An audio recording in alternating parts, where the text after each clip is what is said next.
ಮಂಗಳೂರು ನಗರದಲ್ಲಿ ಸ್ಟೂಡೆಂಟ್ಸ್ಗೆ ಮತ್ತು ಪಬ್ಲಿಕ್ಗೆ ಡ್ರಗ್ಸ್ ಸಪ್ಲೈ ಮಾಡ್ತಿದ್ದಂತಹ 4 ಜನ ಪೆಡ್ಲರ್ಸ್ನು CEN ಪೊಲೀಸ್ ಸ್ಟೇಷನ್ ಆಫೀಸರ್ಸ್ ಮತ್ತು ಸಿಬ್ಬಂದಿ ಅರೆಸ್ಟ್ ಮಾಡಿದ್ದಾರೆ. ಇದರಲ್ಲಿ 3 ಜನ ಮಂಗಳೂರು ನಗರದಲ್ಲಿ ಎಲ್ಲರಿಗೆ ಕೂಡ ಡ್ರಗ್ಸ್ ಸಪ್ಲೈ ಮಾಡ್ತಿದ್ದಂಥವರಾಗಿದ್ದಾರೆ.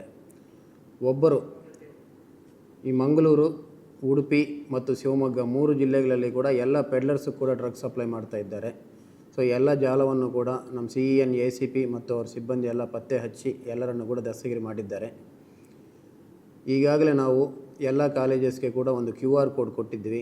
ನಿಮ್ಮ ಹತ್ರ ಏನಾದರೂ ಮಾಹಿತಿ ಇದ್ದರೆ ನಮ್ಗೆ ಅದರಲ್ಲಿ ಅನಾನಿಮಸ್ ಆಗಿ ನೀವು ಹಂಚ್ಕೋಬಹುದು ಅಂತ ಹೇಳಿ ಭಾಳಷ್ಟು ಜನ ಮಾಹಿತಿ ಕೊಟ್ಟಿದ್ದಾರೆ.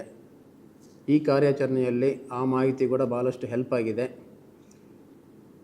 ಇನ್ನೂ ಕೂಡ ನಮ್ಮ ಹತ್ರ ಇದ್ದ ಮಾಹಿತಿ ಮೇಲೆ ಆಧಾರದ ಮೇಲೆ ಇನ್ನೂ ಕೆಲಸ ಮಾಡ್ತಾ ಇದ್ದೀವಿ. ಇದೇ ರೀತಿ ಇನ್ನೂ ಯಾವುದಾದ್ರೂ ಮಾಹಿತಿ ನಿಮ್ಮ ಹತ್ರ ಇದ್ದರೆ ಯಾವುದೇ ಸಂಕೋಚನೆ ಇಲ್ಲದೆ ನೇರವಾಗಿ ಆ QR ಕೋಡ್ ಮೂಲಕ ಹಂಚ್ಕೋಬಹುದು ಅಂತ ಹೇಳಿ ಎಲ್ಲರಿಗೂ ಕೂಡ ತಿಳಿಸ್ತಾ ಇದ್ದೀವಿ. ಪ್ರತಿಯೊಂದು ಇನ್ಫಾರ್ಮೇಷನ್ ಮೇಲೆ ಕೂಡ ಪೊಲೀಸರು ಆ್ಯಕ್ಷನ್ ತಗೊಳ್ತಾರೆ. Thank you.